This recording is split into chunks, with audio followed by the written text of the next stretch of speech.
नमस्कार मित्रों। अष्टांग योग द्वारा ऑक्सीजन की आपूर्ति एक बहुत ही महत्वपूर्ण विषय पर आज थोड़ी चर्चा करते हैं, क्योंकि इस कोरोना संकट में चारों ओर ऑक्सीजन के लिए मारामारी मची हुई है। लगता है जैसे वातावरण से ऑक्सीजन खत्म हो गई।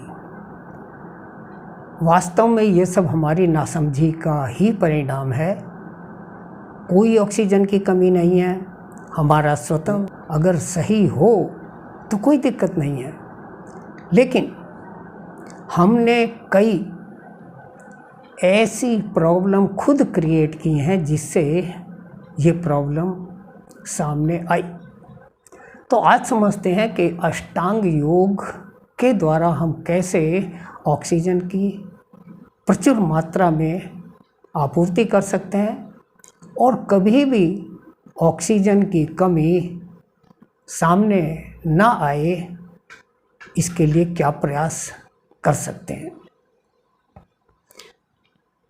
आप जानते हैं कि 8 अंगों का ये अष्टांग योग यम नियम आसन प्राणायाम प्रत्याहार धारणा ध्यान समाधि, इसके अंदर प्राणायाम और ध्यान, अगर इन 2 चीज़ों पर हम ध्यान दें तो न केवल आवश्यकता के अनुसार बल्कि उससे अधिक ऑक्सीजन भी हम आसानी से प्राप्त कर सकते हैं। लेकिन हमारी आदत इतनी खराब हो चुकी है कि बिना पैसे के बिना कष्ट के भी हम योग करना नहीं चाहते। जब हम अनुलोम विलोम प्राणायाम करते हैं तो गजब का फायदा होता है। एक आदमी जो कभी अनुलोम विलोम प्राणायाम नहीं करता तो उसकी प्रायः एक नासिका अधिक चलती है, या तो दाईं या बाईं, या तो एड़ा या पिंगला, और एक नासिका से सांस लेने पर वह प्रति मिनट अपने मस्तिष्क को लगभग 300 मिलीलीटर ऑक्सीजन भेजता है। लेकिन जब हम दोनों नासिकाओं से अल्टरनेटिवली अनुलोम विलोम प्राणायाम करते हैं तब ऑक्सीजन डबल हो जाती है, अर्थात 600 मिलीलीटर तक ऑक्सीजन हम वायुमंडल से ग्रहण करने में सक्षम हो जाते हैं। ये हमारी नासिका नॉस्ट्रल के एंट्रेंस से ही ऑक्सीजन को प्रसूचित करना शुरू कर देती है और हमारी नासिका, फिर श्वास नली और फिर फेफड़े जिसके संपर्क में वायु आती है, वायु में से ऑक्सीजन को ये हमारा श्वसन तंत्र ग्रहण करता है और इस तरह हमारा स्वास्थ्य सही रहता है। लेकिन जब हम रजोगुण या तमोगुण से ग्रस्त होकर अपनी ईड़ा पिंगला को अनबैलेंस कर लेते हैं तब केवल एक ही नासिका चलती है, आइदर लेफ्ट और राइट। तब हम सिर्फ 300 मिलीलीटर ऑक्सीजन ही ग्रहण करने में सफल हो पाते हैं। इसलिए हमारे ऋषि मुनियों ने, योगियों ने बड़े सोच विचार कर अन्वेषण करके यह बताया कि हर आदमी को प्रतिदिन 15 से 25 मिनट अनुलोम विलोम प्राणायाम अवश्य करना चाहिए। 1 मिनट अनुलोम विलोम प्राणायाम करने से हम 1 घंटा स्वस्थ रहते हैं और 24 घंटे का दिन रात होता है। तो 24 मिनट अनुलोम विलोम प्राणायाम अगर हम रोज करें तो किसी प्रकार की कोई दिक्कत सामने नहीं आती। चाहे 24 मिनट एक बार कर लें या 2 बार कर लें या 6 बार भी 4-4 मिनट करके टोटल 24 मिनट अनुलोम विलोम प्राणायाम किया जाए तो पर्याप्त मात्रा में ऑक्सीजन की आपूर्ति हो जाती है। दूसरी बात, जो लोग अपनी सांसों को देखने की आदत डाल लेते हैं, अर्थात आनापान करते हैं। मैं कई बार कहा करता हूँ कि खाना खाने के बाद तीनों समय, after breakfast, lunch and dinner, vajrasana में बैठकर कमर सीधी रख के आंखें बंद करके बहुत ध्यान से अपनी सांसों में देखें तो गजब का फायदा होता है। क्या फायदा होता है?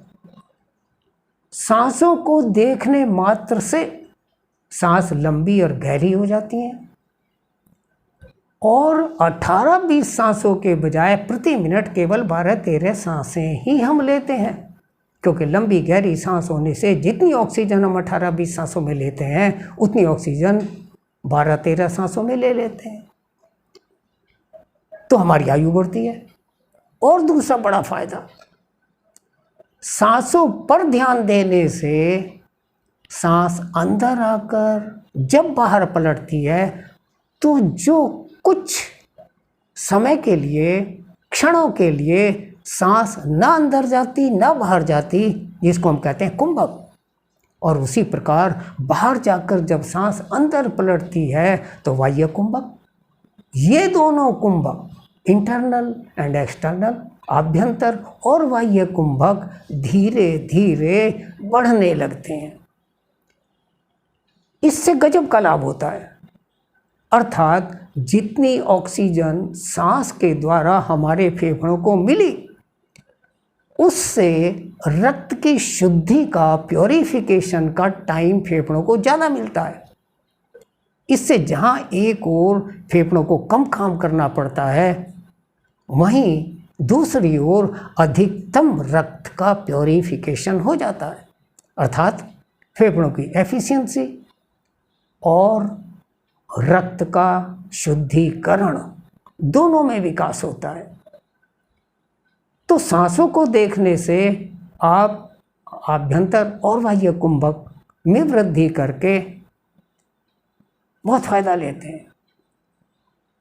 ऑक्सीजन जो अनुलोम विलोम प्राणायाम करके 300 के स्थान पर हमने 600 ml कर ली, जब हम ध्यान करते हैं तब बिना प्रयास के 3-4 मिनट के ध्यान से ही दोनों नासिकाएं बिल्कुल साइमल्टेनियसली बराबर चलने लगती हैं और हमको 600 मिलीलीटर ऑक्सीजन प्रति मिनट मस्तिष्क में भेजने में सफलता मिलती है।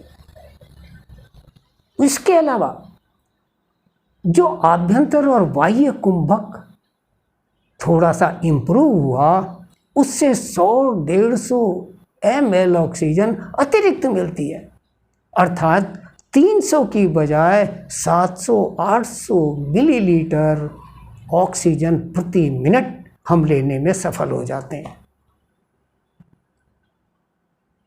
तो इसलिए जो लोग सुबह शाम ध्यान करते हैं वो तो बहुत ही बढ़िया, लेकिन अगर सुबह शाम नहीं भी कर पाते तो सुबह भ्रमण के दौरान, कहीं आने जाने के समय, खाली समय में फालतू विचारों में खोकर अपना ब्लड प्रेशर ना बढ़ाएं, बल्कि सांसों पर ध्यान देकर मन को एकाग्र करें, चिंताओं से मुक्त रहें और कुंभक में वृद्धि करके ऑक्सीजन की आपूर्ति को भी बढ़ाएं।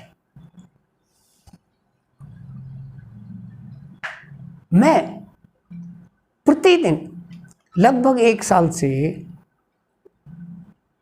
तीनों समय खाना खाने के बाद 10 मिनट वज्रासन में बैठकर आनापान जब से करने शुरू किया है, मैं आपको बयान नहीं कर सकता कि मेरा पाचन तंत्र इस 74 वर्ष की आयु में भी कितना अच्छा रहता है, नींद कितनी बढ़िया आती है और ब्लड प्रेशर भी बहुत अच्छा रहने लगा है, जबकि पहले मेरा बीपी स्लाइटली लोअर साइड में रहता था, लेकिन अब नहीं रहता। दूसरी बात बहुत महत्वपूर्ण कि हमारी नासिकाएं अधिकतम ऑक्सीजन के कांटेक्ट में आए, अधिकतम ऑक्सीजन को प्रसूचित करें। उसके लिए यदि आप रात को सोते वक्त दोनों नासिकाओं में थोड़ा सा घी या तेल डालें तो गजब का लाभ होता है।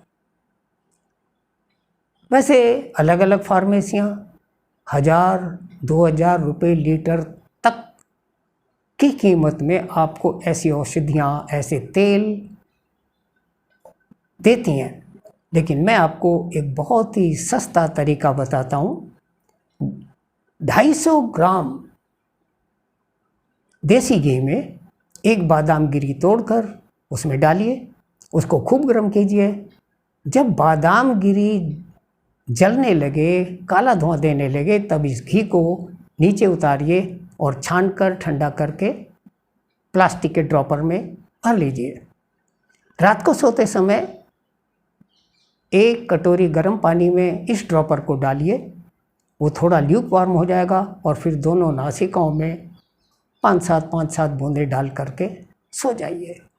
2-3 बूंदें नाभि में भी डाल सकते हैं, आपको नींद बढ़िया आएगी, आपके नाखून बढ़िया रहेंगे, होठ कभी नहीं फटेंगे, बुद्धि भी अच्छा रहेगी और आप इस क्रिया को करने से नज़ला, जुकाम, खांसी इससे बचे रहेंगे। नासिकाओं की बहुत अच्छी कार्यप्रणाली सुचारू रूप से कार्य करेगी और आपको सांस लेने में भी मज़ा आएगा। ल्यूक वार्म देसी घी नासिकाओं में डालने से नासिकाओं के अंदर जो कफ जम गया है वह थोड़ा गर्म घी डालते ही मेल्ट होगा, और अगर वो आपको लगता है कि गले में मेल्ट होकर आ गया है तो आप उठ करके एक बार वॉश बेसिन पर जाकर गला साफ कर सकते हैं, उसके बाद सोइए। गजब का फ़ायदा आपको होगा। अगर आप देसी घी नहीं अरेंज कर सकते, इस चक्कर में नहीं पड़ना चाहते, तो आप सरसों के तेल में देसी घी बराबर बराबर मिलाकर उससे भी लाभ ले सकते हैं। अगर वो भी नहीं करना चाहते तो सरसों के तेल में बराबर मात्रा का नारियल का तेल मिलाकर भी आप प्रयोग कर सकते हैं। नारियल का तेल मिलाना इसलिए ठीक है क्योंकि प्योर सरसों का तेल डालने से वो नासिका में थोड़ा सा पेन करता है, फील होता है, और नारियल का तेल या देसी घी मिलाने से वो उतना फील नहीं होता और उसकी खुशबू भी आती है, आपको पूरा लाभ मिलेगा। इसके अतिरिक्त आपको कभी ऑक्सीजन की कमी ना हो, इसके लिए आप अपने शारीरिक भार का 5% पानी प्रतिदिन अवश्य पीजिए, क्योंकि आप जानते हैं कि पानी में ऑक्सीजन और हाइड्रोजन होती है। तो जब शरीर के अंदर पानी जाता है, अंदर भी जाकर वो उसका वाष्पीकरण होता है, और अधिक पानी पीने से अधिक ऑक्सीजन हमारी आंतों की दीवारों में जाकर के प्रसूचित की जाती है और हमको फ़ायदा मिलता है।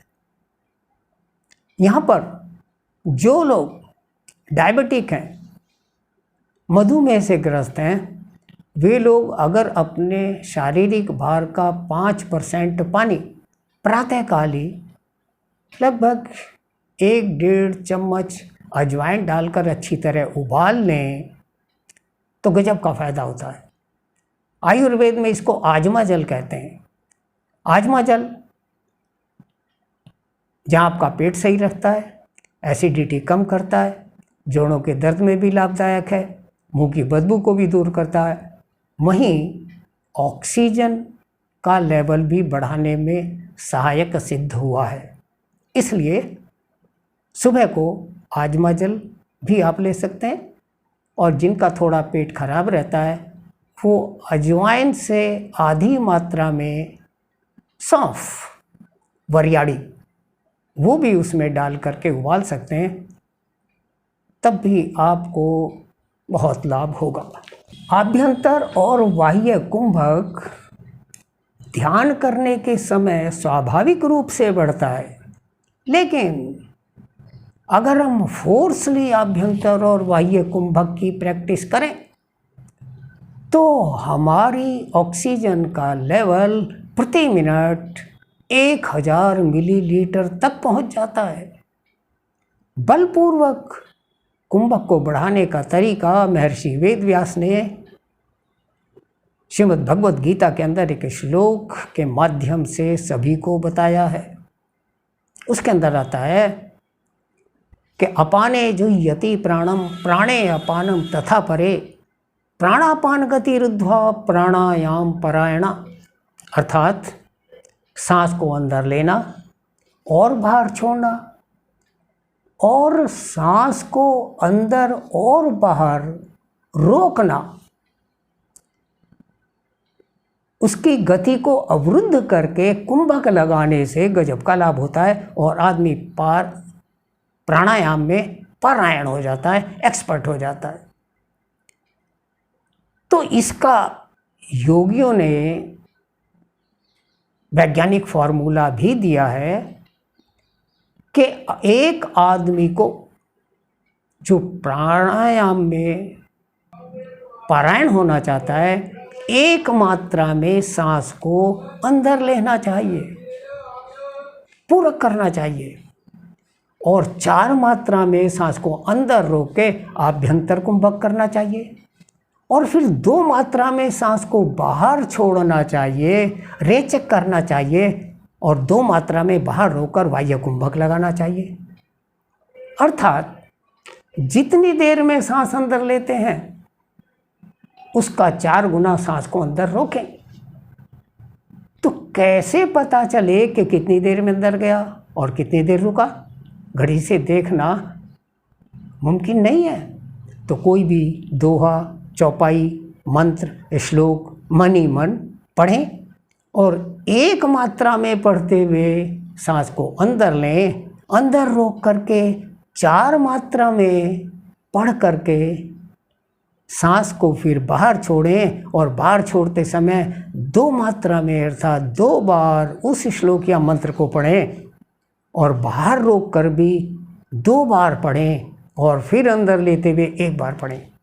तो 1 4 2 2 इस फार्मूले से जब आप सांस का लेना, रोकना, छोड़ना और बाहर रोकना इस क्रिया को बार बार करते हैं तो आपकी सारी नाड़ियों का शोधन हो जाता है। ये नाड़ी शोधन प्राणायाम बहुत ही गजब का है, जिससे बिगड़ा हुआ स्वास्थ्य भी सुधर जाता है, कंसंट्रेशन बहुत बढ़िया होती है, पाचन तंत्र मजबूत होता है, इम्यूनिटी बहुत बढ़ती है, जल्दी से कोई भी रोग आप पर हावी नहीं होता। इसका भी आप लाभ ले सकते हैं। प्राणायाम मनुष्य के जीवन में कितना महत्वपूर्ण है, इसको आप इसी बात से समझ सकते हैं कि महर्षि वेदव्यास ने श्रीमद् भगवद गीता लिखने से पहले ही एक श्लोक में कहा था कि गीता अध्ययनशीलस्य प्राणायाम परस्य च नैव सन्ति ही पापानि पूर्व जन्म कृतानि च। अर्थात जो आदमी गीता अध्ययनशील है, गीता का अध्ययन करे और अपने शील में उतार ले, अपने आचरण में उस ज्ञान को अप्लाई कर दे, और प्राणायाम परस्य च, प्राणायाम में भी पारायण हो, उसके पूर्व जन्मों के पाप भी नष्ट हो जाते हैं। तो पूर्व जन्मों के पाप नष्ट होने का मतलब ये है कि जो जाने अनजाने हम भूतकाल में कोई गलत काम ऐसा कर बैठे हैं जिसने हमारे स्वास्थ्य को खराब किया है, उससे भी हमको मुक्ति मिल जाती है और हम पुनः अपने स्वास्थ्य को सही रखने में सफल होते हैं। एक महत्वपूर्ण बात यहाँ पर उल्लेखनीय है कि अपने श्वसन तंत्र के प्रति हम जागरूक रहें। कपालभाति प्राणायाम करने से पहले अगर हम थोड़ा अग्निसार क्रिया कर लें, अर्थात पूरा सांस बाहर छोड़ें, आभ्यंतर कुंभक लगा करके पेट को बिल्कुल कमर से मिला लें और फिर पेट को अंदर बाहर इस तरह से 8-10 स्ट्रोक लगाएं तो दोनों नासिकाएं बहुत जल्दी बराबर हो जाती हैं, सुषुम्ना नाड़ी एक्टिव हो जाती है। इसके बाद कपालभाति प्राणायाम करें। कपालभाति प्राणायाम करने से जब हम झटके से सांस छोड़ते हैं, बार बार छोड़ते हैं, तो समझिए कि हमारे फेफड़ों की सफाई होती है। जैसे हम कपड़ों को धोते हैं, उनको मसलते हैं या मशीन में डालते हैं, मशीन एक बार क्लॉकवाइज चलती है, फिर एंटी क्लॉकवाइज चलती है, तो अंदर तक का मल निकल जाता है। ठीक उसी प्रकार कपालभाति प्राणायाम करने से जो सेल जाने अनजाने डेड हो चुके हैं वो भी रीएक्टिवेट हो जाते हैं और हमारे फेफड़ों को कम समय में अधिकतम ऑक्सीजन प्राप्त करने में सफलता मिलती है और स्वास्थ्य सही रहता है। आज के इस कोरोना काल में यदि हम नेति करते हैं तो बहुत लाभ होता है। 1 लोटा पानी लीजिए टोटीदार, उसके अंदर 2 चुटकी सेंधा नमक डालिए। सेंधा नमक नहीं है तो सोडियम क्लोराइड सादा नमक 1 चुटकी और 1 चुटकी खाने का सोडा सोडियम बाइकार्बोनेट डाल करके एक नासिका से लगाकर दूसरी नासिका से पानी निकाल दीजिए, फिर दूसरी से लगाकर पहली से निकाल दीजिए, तो अंदर तक की बिल्कुल सफाई हो जाती है। सूत्र नेति करके गजब का लाभ होता है। आँखों को, कानों को, नासिका को, गले को सूत्र नेति मिल जाती है। नहीं तो 0 नंबर का कैथेटर ले आइए, एक नासिका में डालिए, 2 उंगलियां हलक में डालकर उसको बाहर खींचिए और पहली नासिका में अंदर बाहर, फिर दूसरी नासिका में डालकर फिर इसी तरह कीजिए। तो जिंदगी में कभी आपको ऑक्सीजन की कमी नहीं होगी, कभी आपका गला खराब नहीं होगा, टॉन्सिल नहीं होंगे, नींद अच्छी आएगी, आंखें निरोग रहेंगी, कान सही काम करेंगे, सर्दी जुकाम कभी हो नहीं सकता, खांसी नहीं हो सकती। बहुत ही गजब की चीज़ें अष्टांग योग में हमारे ऋषि मुनियों ने हमको दी हैं। बस जो लोग करते हैं वो फ़ायदा उठाते हैं, सुनकर सब तारीफ करते हैं, लेकिन लाभ तो कोई कोई ही उठा पाता है। तो काफ़ी कुछ हो गया। जो लोग इसके बारे में कुछ और विस्तार से जानकारी चाहें वो संपर्क कर सकते हैं और अपने प्रियजनों को भी बताकर या शेयर करके उन्हें भी प्रेरित कर सकते हैं कि वो भी इसका लाभ उठाएं। अगर आपको ये वीडियो अच्छा लगा हो तो लाइक भी करें और आगे इसी तरह की वैज्ञानिक योग से संबंधित क्रियाओं के बारे में जानने के लिए इसे सब्सक्राइब भी करें। थैंक यू, बी हैप्पी, नमस्कार।